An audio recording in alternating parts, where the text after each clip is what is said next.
Good morning, everyone. Thank you very much po. I would like to say thank you, Ma'am Annabel Boneo, for inviting me and for the trust to be part of this training or seminar for the parents, teachers, and students of Pili National High School. I would like also to say thank you to Pili National High School headed by Mrs. Agnes Ribangcos. Talagang tunay na mapinadaba as in mahigwas na principal Kampili National High School. Mother Agnes, thank you very much. So this time po, alam ko that I am always speaking in front of a crowd na with face-to-face and even po ngayon na mayroong limited face-to-face training.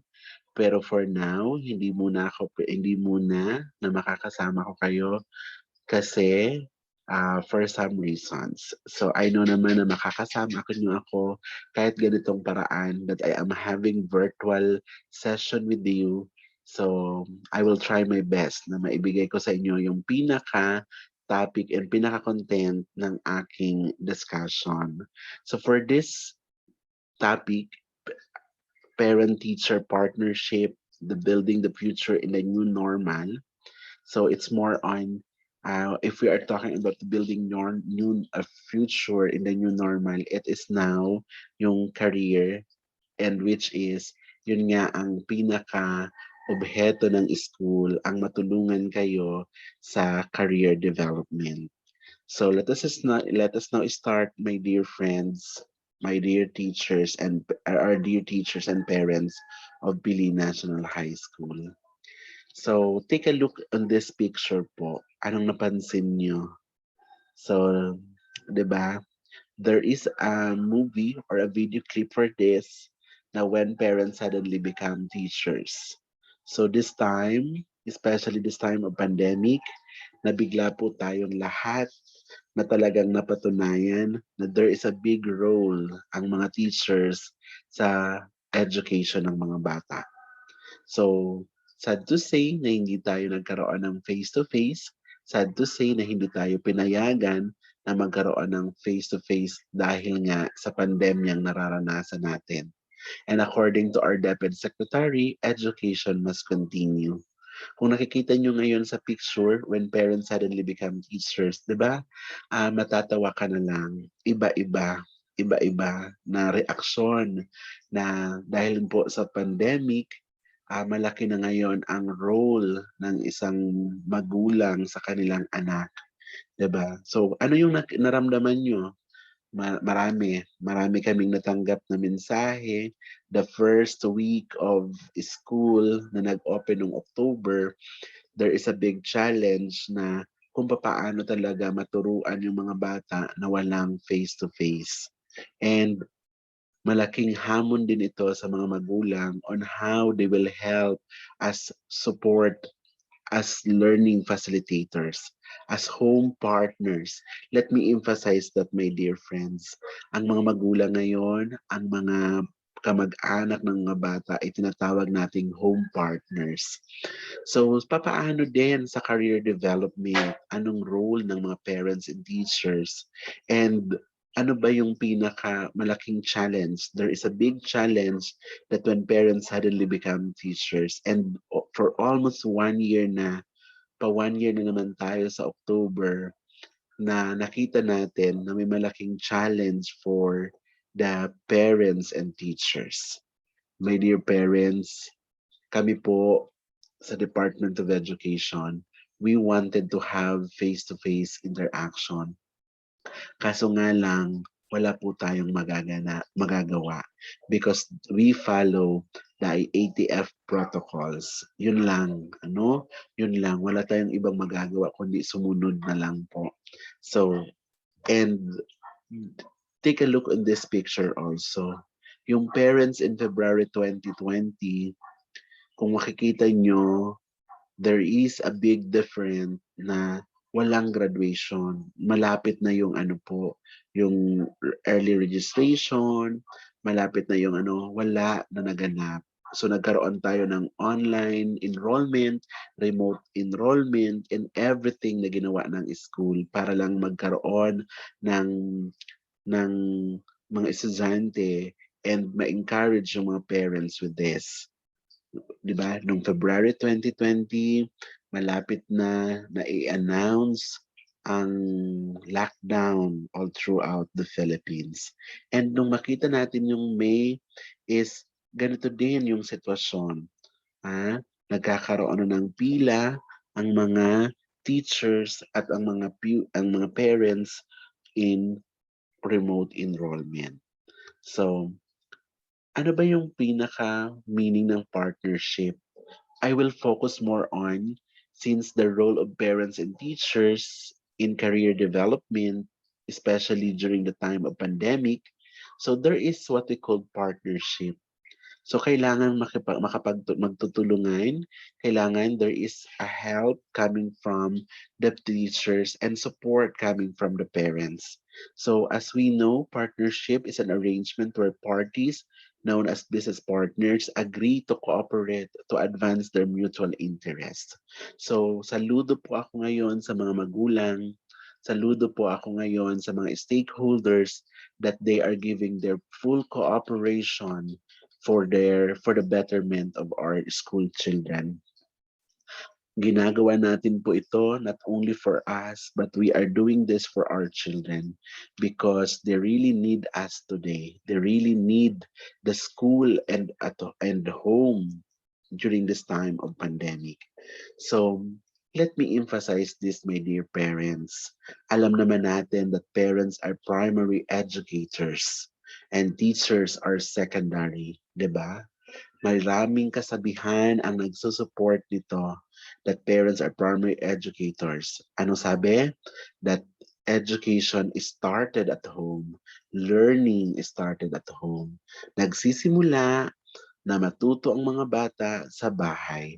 Ano na lang ang gagawin ng mga teachers? I-refine, i-maintain, i-mold ang estudyante kung the teachers will continue what they have learned at home. Okay? So, ngayong may pandemya, naramdaman natin ito na talagang parents are primary educators through the guidance and support of the teachers. And what we notice, there is now a harmonious relationship with the parents and teachers. Si teachers nagre-reach out sa mga estudyante, nagre-reach out sa mga parents, and the parents also reach out to the teachers. So kailangan magkaroon ng mutual relationship, the give and take relationship para mas maganda ang edukasyon ng mga estudyante kahit may malaking hamon na dulot ng krisis ng ito na COVID-19. So, there must be a home and school collaboration. In that, papaano? Okay? So what we are now doing is we set expectations para po sa career ng mga estudyante as they go along after the junior and the senior high school, we will guide them now. We will set expectations. Ano mas magandang sabihin sa mga estudyante, sa mga bata? I expect you to finish your studies. I expect you to study hard. So instead of saying na, di ka naman maadalin maray, magbubulakbol ka man sana. So anong pinapakita? There is a negativity in that statement. Aram ko dahil mo man kayang tapuson ang pag-adal. Aram ko maluya ka, it will not help. What we are going to do, my dear parents, my dear teachers, is to set expectations among our learners. I expect you to study well. I expect you that you are going to perform well. I expect you that you are going to prepare your outputs. So with that, na tumatatak sa isip ng bata that they are going to do something dahil mayroong kang sinet na expectations. But then, my dear friends, ang ating expectations will not go beyond po. Dapat yung kaya din ng estudyante. Okay? Number 2 is reporting. We will report the progress of our learners and we will also report the progress sa bahay nila. Okay po. So dapat sabi ko kanina, give and take relationship, magre-report si parent ng kanyang obserbasyon ngayon, especially nasa pandemya po tayo, nasa difficult times. And yung teacher din ay magre-report kung how they perform on their outputs, especially in their self-learning modules and last and learning activity sheets. For them to continue their career, for them to finish their career, their course, they need to finish first this level, which is the junior and the senior high school. So kailangan po munang tapusin bago po mag-proceed, mag-focus sa career po. Ano nga yung sinasabi ko sa mga estudyante? Tapusin dahil balang araw kapag tumigil ka sa level na grade 11, pag nagtigil ka sa level na grade 10 at hindi mo tinapos, naisipan mong mag-continue, mahihirapan. So anong sinasabi ko, my dear parents, palagi sa mga magulang, sa mga estudyante, tapusin muna hanggang grade 10 and i-continue kapag kaya ng i-continue sa grade 11 to grade 12. It is the same in the tertiary education. Okay po? So, anong sinasabi ko dito? That every level is an important tool para po makaabot ang career ng estudyante natin. You cannot proceed to high school if you did not finish elementary. You cannot pursue tertiary if you did not finish secondary. Yun ang tatandaan natin.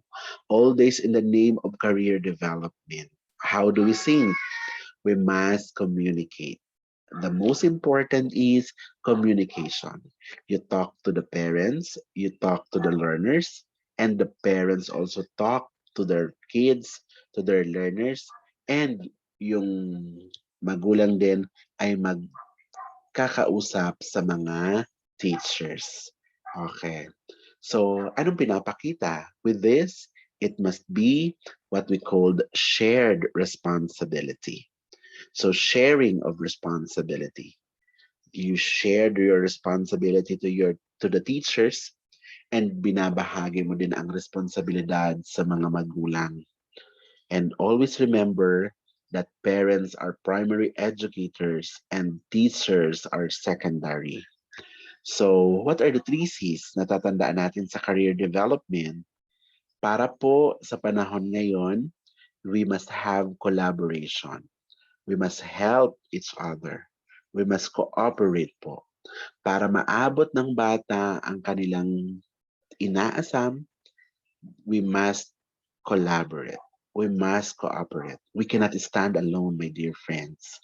Mga magulang po, alam kong mahirap, pero hindi natin 'to makakaya kung wala tayong katuwang, 'di ba? Sa mga teachers din, alam kong mahirap kung nag-iisa tayo.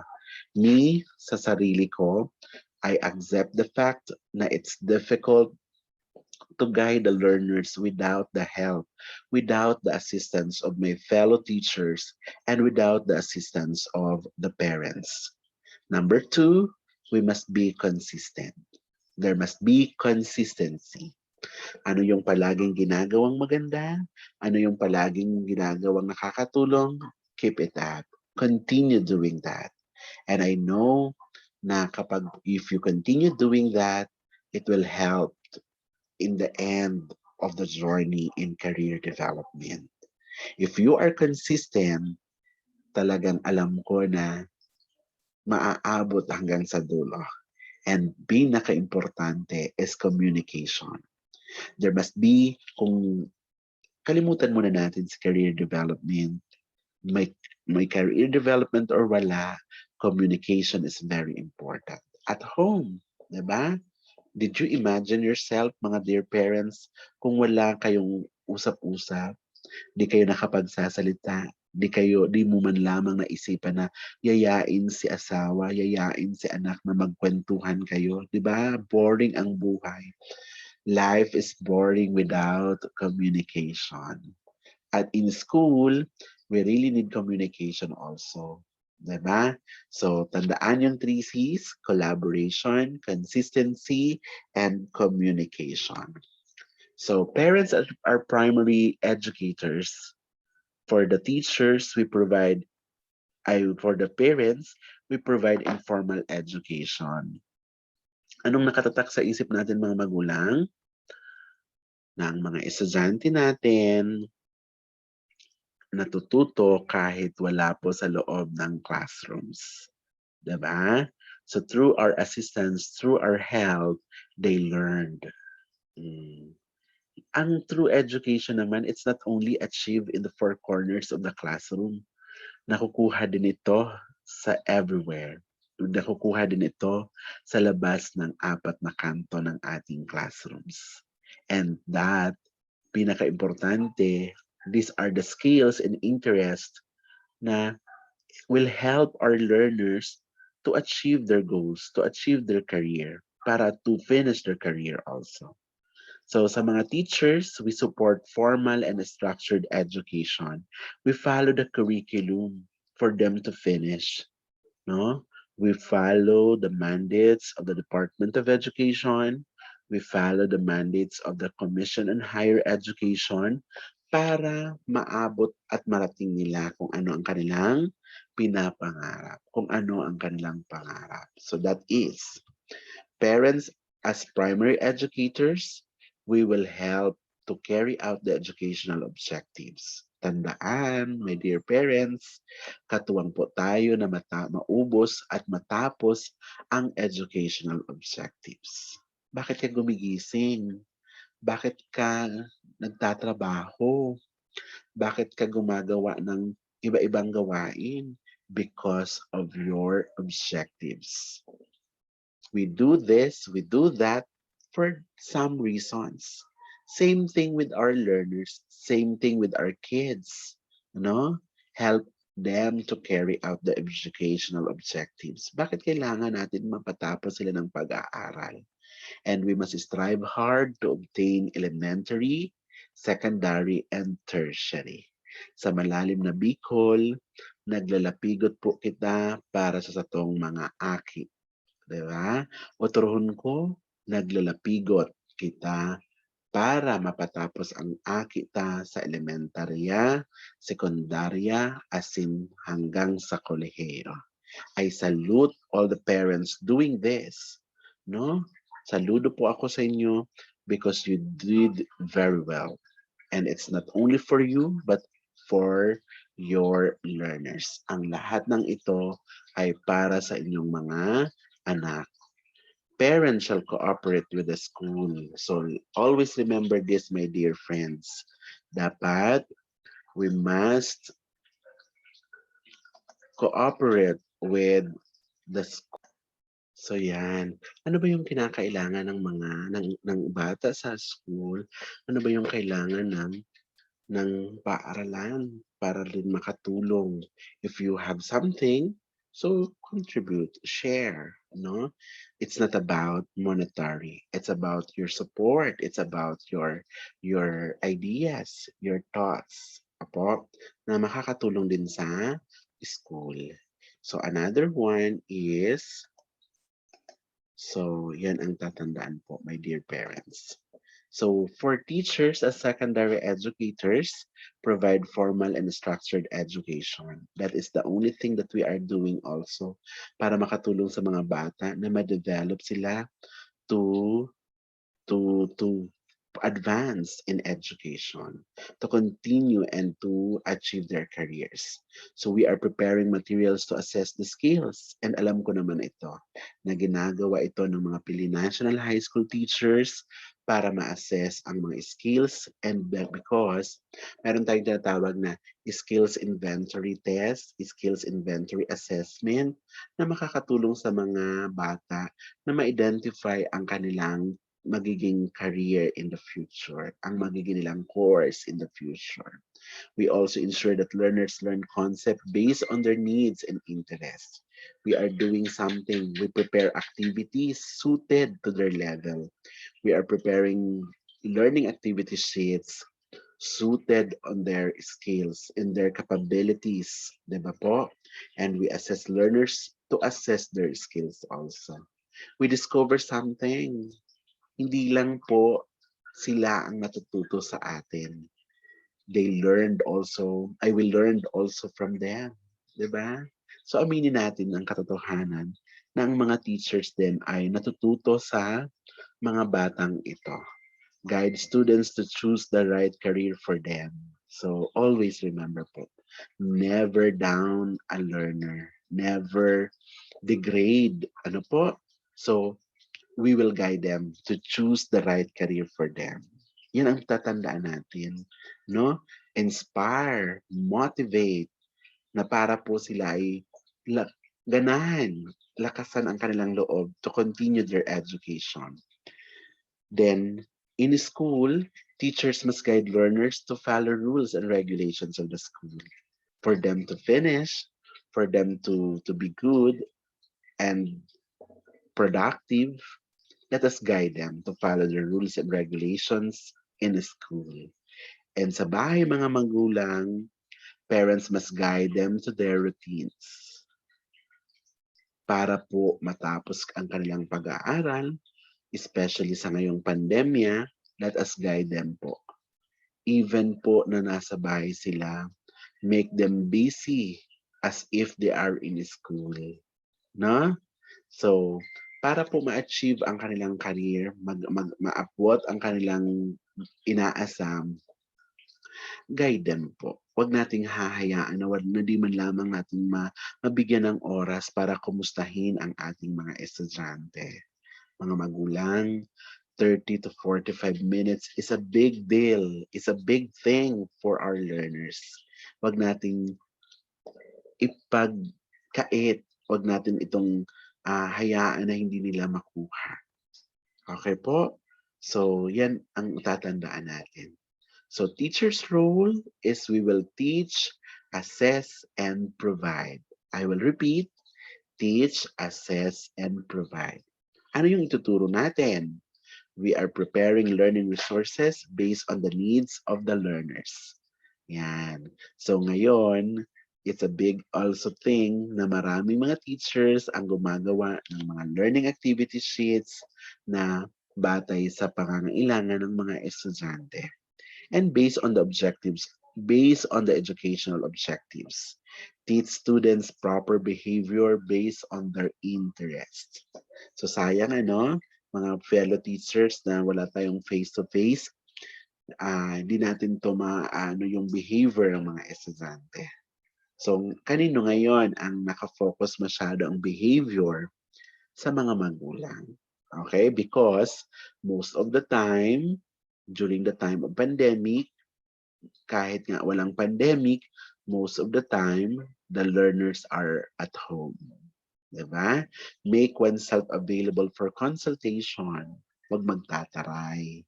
I-open lang ang mga communication line kung ayaw mong madistorbo sa sa hating gabi, see to it na you set a time na until ganito lang muna.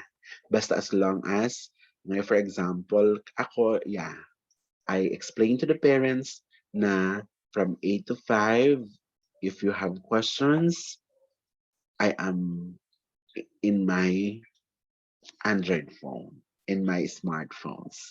No? So just give me a beep para for consultations. Ngayon, kailangan tayo ng mga estudyante natin. Ang high school maganda. Bakit? Some of them, most of them they have their social media account. It's very easy to access. It's very easy to reach out these children because they have their social media account, and most of them now are in technology also. What we are going to assess, give timely feedback on their performance, even po nasa pandemic po tayo, we will report their progress. We will assess also their performance. We will provide social and emotional learning support. Ano? Dahil there are students nowadays na pinanghihinaan ng loob to continue their education because of our situation. What we are going to give is social and emotional learning support. They really need this. Sa career po, dapat tayo yung nagpapatatag ng kanilang kalooban. Ano, sa career exploration, sa career discovery, dapat ang teacher ay may malaking role sa social and emotional aspect. Then always provide reminders. Always provide reminders for them to choose the right career. Always set reminders for them to para mag-perform ng kanilang activities at home, routines, daily routines, and we must always provide structures.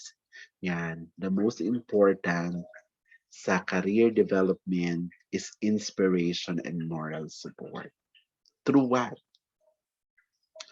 Through stories, success stories, 'di ba? So, kahit sa mga self-learning modules ngayon, maganda ding i-integrate ang mga success stories. Why? Dahil if nagbabasa yung mga estudyante, nagbabasa yung mga estudyante, and nakita niya yung kanyang sarili sa success story na yon, makaka-relate siya. And ganito ang kukunin kong course. Ganito kasi katulad niya ako, 'di ba? So, pero mas effective 'to kapag face to face ano, pero soon magagawa natin ulit 'to. We can also do that in paper and pencil, mga dear teachers. So, always remember po, give an inspiration and moral support to our learners. Siguro ko ang bagay na 'to, it's not only teacher's role, it's also parents' role, 'di ba? Sa parents' role naman, we will teach, discipline, and provide. Anong pinagkaiba? Yung word na discipline. Bakit may discipline this time? Dapat sa teacher 'yan. Because we are in the time of pandemic, in the difficult times. So, how we are going to teach? Tutor your child. Sir Rocky, hindi ako marunong sa math. Sir Rocky, hindi ako sa English. Ang yung tutor your child, it's not only that. It's not only in academics. You must tutor your child to have a good behavior. You must tutor your child sa ganitong larangan ng buhay. Anak, ganito, pasensya na, 'di ba? May mga pagkakataon na may mga circumstances na minsan taliwas din sa sinasabi. Papaano? Kahit ginusto ng bata na ganito, dahil nga sa present situations, ganito na lang kasi yun ang kaya ng magulang. Pero saludo pa rin ako sa gano'ng pagkakataon. May mga bagay na sabi, "Sorry ha, career development ito, pero paprangkahin ko po kayo, hindi ako sa lumalabag sa tips kasi may mga pagkakataon na there are unevitable circumstances, unavoidable circumstances, hindi natin maiiwasan na kahit ganito ang gusto ng ating anak dahil nga ito sa kakayahan ng magulang and yung mga anak naman, sana naiintindihan natin 'yon. Okey po? Pero kung hanggang sa maaari, igapang natin 'yon mga magulang. Hanggang sa maaari, will let us do our best to give also what is best for our children. Okay? So, let us also give discipline to our children. Ensure that your child follows a timeline. Anak, ganito. Dapat 2 years from now, 5 years from now, you are like this. No? So, you must, ano din, set, it is also part of this setting of expectations na you are ensuring that they are going to follow their timeline. And you may also ask your kid, your child, anak, ano yung plano mo sa buhay? Ano yung plano mo 2 years from now, 5 years from now? You can also do that. And I know naman yun ang mas effective, that you are letting them to set their own timeline. No? Huwag mong diktahan, mga magulang, mas epektibo ang nagkakaroon kayo ng open communication with your child, with your son or your daughter. Develop study habits. Para po ma-achieve yung career, there must be study habits. Diba? Ano yung sinasabi ko ngayon? Number one requirement na hinahanap, education. You must be a graduate of 2-year or 4-year course. So, galingan mo na. Mag-aral kang mabuti, no? Para ito sa mga estudyante, galingan mo na mag-aral ka ng mabuti. Sa mga parents naman, guide them to develop study habits. Remove distraction. For them also to focus their education para maabot yung career, you must remove distraction. Tanggalin natin. If gadgets cannot help, remove, no? If music cannot help, alisin, no? Kung maingay, lipat, hanap. Alisin yung mga nakakasagabal. Use positive reinforcement. Very important, my dear parents. So, tayo ang nakakaalam kung papaano natin hahanapin yung kiliti ng ating anak, no? Positive reinforcement is very important for them to develop study habits. Schedule your child's screen time. So mga bata, dapat bawasan ang oras ng panonood ng TV, bawasan ang paggamit ng cellphone, and for the parents, we will not control them, we will give them moderation. Hindi natin ito ikokontrol, kundi ang gagawin natin ay may moderasyon. Talk to them. Anak, mas maganda na ganito. At sa tingin mo ba makakatulong na di ka hahawak ng cellphone? Diba? So, or pwede ka namang humawak if you are finished and with this only time. Kasi sa learners, 2 hours yung screen time. Sa mga online, 'di ba? Limited ang screen time ngayon. For what? For them to be protected with radiation, for them to be protected with also to protect their eyes. So this is a note on screen time. Limit the time spent in front of a screen. So para ma-achieve ang hinahangad sa buhay, so limit the time spent in front of screen time. TV, cellphone, gadgets. So limit. Continuous screen time is bad for the eyes. Always remember po yan. It will not help you. You know? So paano mo ba matatapos ang career kung malabo na ang paningin? 'Di ba? Paano mo pa makukuha ang iyong pangarap kung mahina na ang malabo na ang iyong paningin? Rest eyes on the screen. Okay? So take note of that. If you will do this, well, congratulations kasi makakatulong ito sa inyo. So last, parents' role is to provide. Provide conducive learning environment at home. Iwasan ang talak dito, talak doon. It is not a conducive for mura dito, mura doon. Nagmumuda ka doon, nagmumuda digdi, muda duman. Makatabang doon sa mga aki na makaadal? No. So, ang conducive learning environment at home, you don't need to design it like na pinturahan or what. No. Ano lang naman, a small learning space will do as long as yung estudyante mo, yung anak mo, nakakapag-aral. May pandemic o wala, provide a learning space. No? Sufficient and healthy meal. Yan. So, dahil sa hirap ng buhay, di naman natin mabibigay lahat-lahat. Pero, see to it na kahit affordable, nutritious.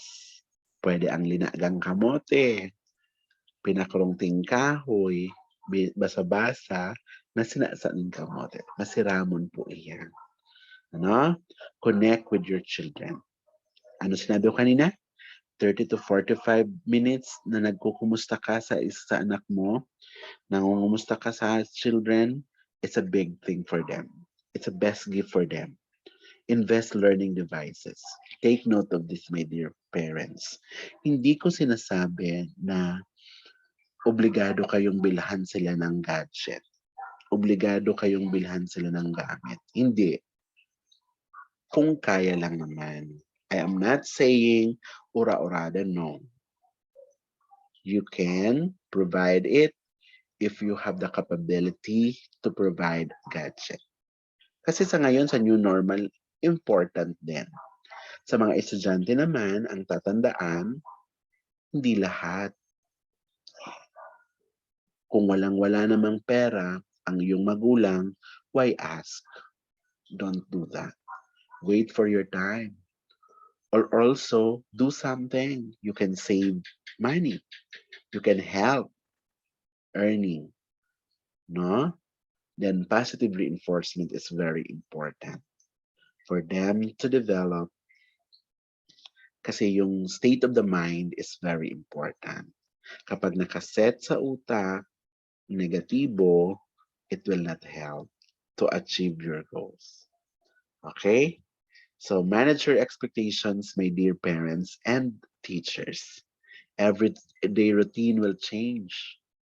Our routine is not permanent. It change. Iba-iba. Iba-iba because of our health, because of the climate, because of different situations, different consideration, scenario, different different time. Okay, learning at home and school is different. Kindly explain that to your ano na ang matuto sa bahay at sa paaralan ay kakaiba, ano? So, ngayong may COVID-19, eto, we can say that learning at home is different from learning at school. Learning without face-to-face is too different learning with face-to-face interaction. So we must manage our expectations during this time of pandemic. Paano ako makaka-graduate kung may ganito? Paano ako makakapag-college kapag may ganito? Paano ko makukuha yung inaasam kong maging future teacher, maging abogado soon, maging doctor? So manage your expectations. To the parents, help them to manage their expectations. Tulungang mga siwa ang mga estudyante, ang mga anak ninyo na ma-manage ang kanilang expectation. Serve as primary school teacher, tandaan, we are primary educators. Sa bahay nagsisimula na matuto ang mga anak natin. And always check progress status of your child. Ngayong mga may group chat na, ngayong may mga cellphone number na, ask your teachers. Ma'am, kumusta po yung anak ko? In a good way, hindi naman magtataray si teacher. In a good approach, maganda yan. Why? That something is showing love and concern to your child. Ang gumawa ka ng paraan na matanong man lamang yung isa sa take note. Nung mga panahon na hindi ka nag-a-attend ng PTA meeting, malaking bagay yan sa estudyante. Nalulungkot sila, but they cannot express their sadness. Kaya ngayon, na wala namang PTA, wala namang face-to-face, walang PTA meeting in school, one text away, one text is a big thing for your child. Yung kumustahin mo man lamang siya sa kanyang sa kanyang guro. And for the teacher, isang text din sa magulang is a good thing. Malaking bagay yan. Okay? So small things make an impact. Okay po? So what do we communicate? Ano yung kailangan nating i-communicate lalo na ngayon? Difficulties that the child encounter in his chosen course. So yan. So kailangan, we must inform the parents. And how about for the learners? Yan. So, yung learners magsasabi sa magulang kung anong nahihirapan, ano yung ano yung mahirap sa kanya. And also, what we communicate is the child's progress. For them to do something if they failed, to do something for them to improve. So you need to give feedback to your learners. You must give feedback to the parents. And the most important, especially this time of pandemic, is the message of support. No? So, para hindi sila panghinaan ng loob, para hindi sila ma-depressed, ma-stress, message of support. Communicate regularly, but not too often. Okay? There must be a gap.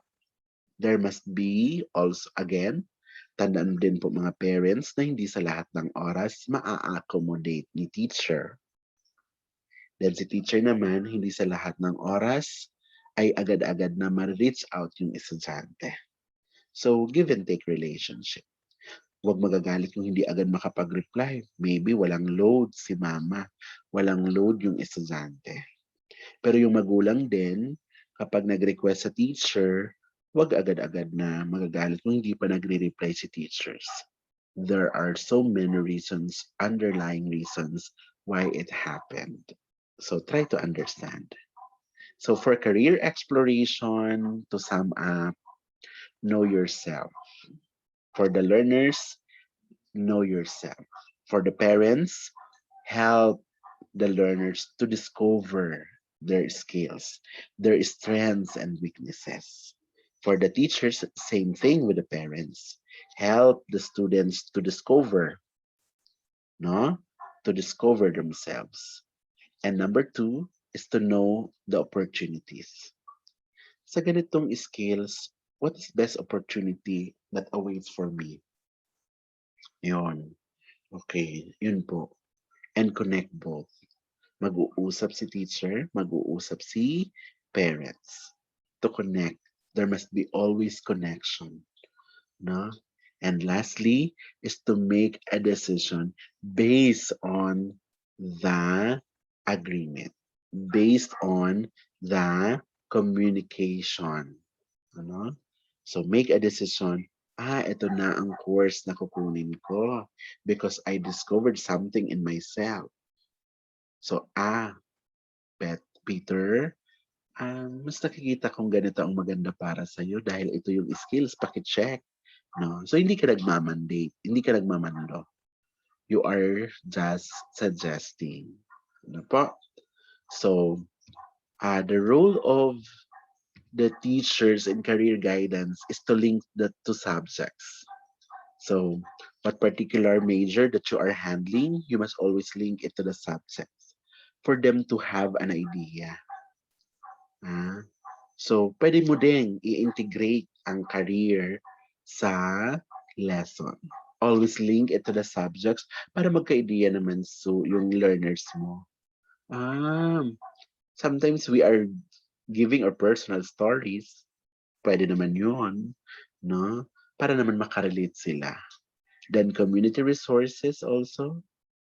So for them to take this particular course, these are the community resources that they need. If they will become teacher, what are the community resources that they need?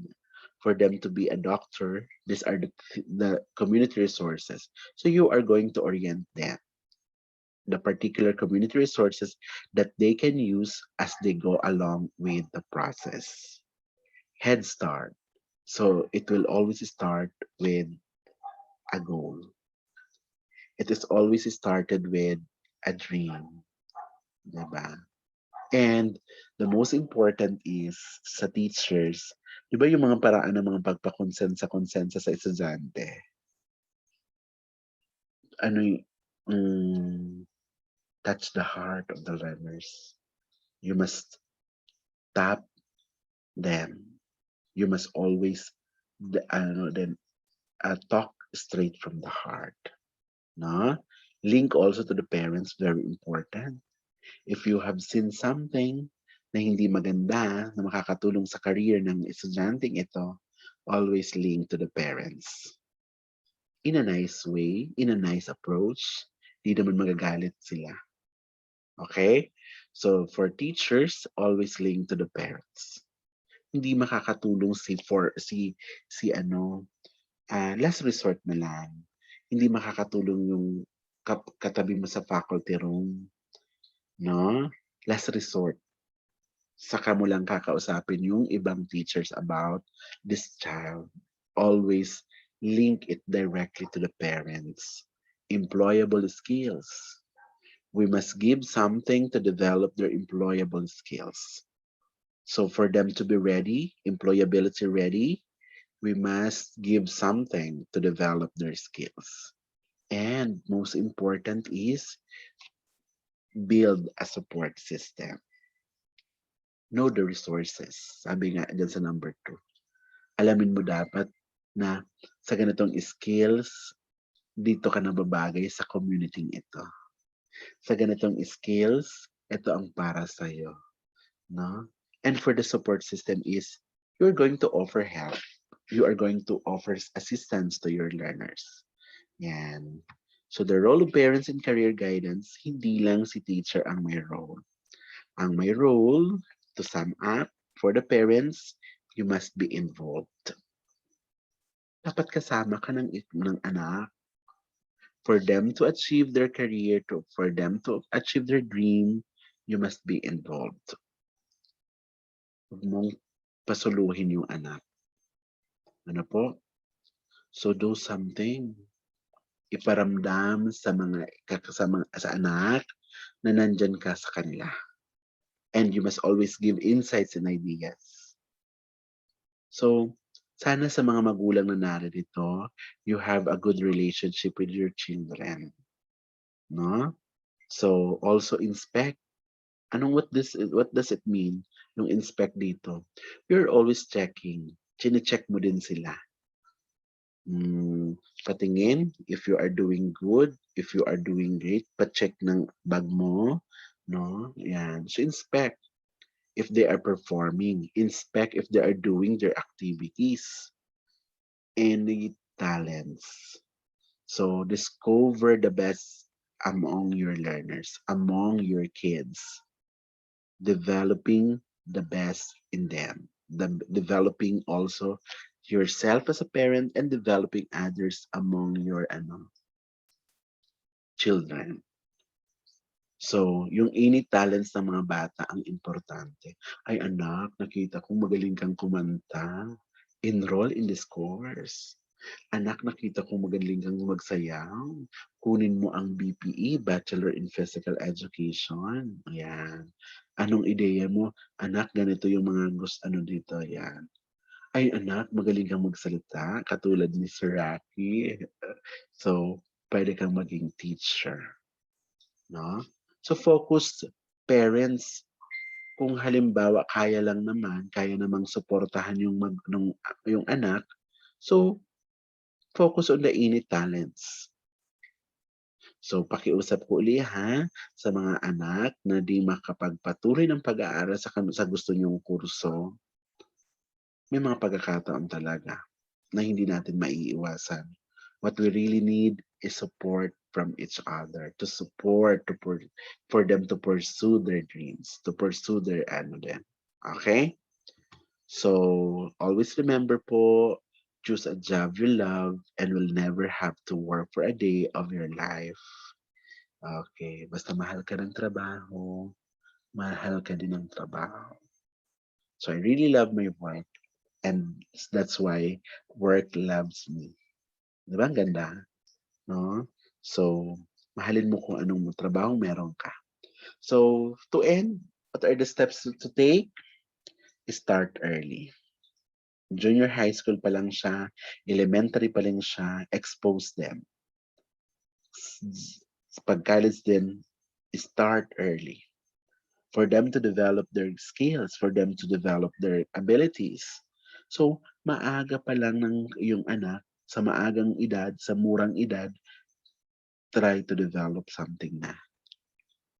and you must have always teacher and parent relationship.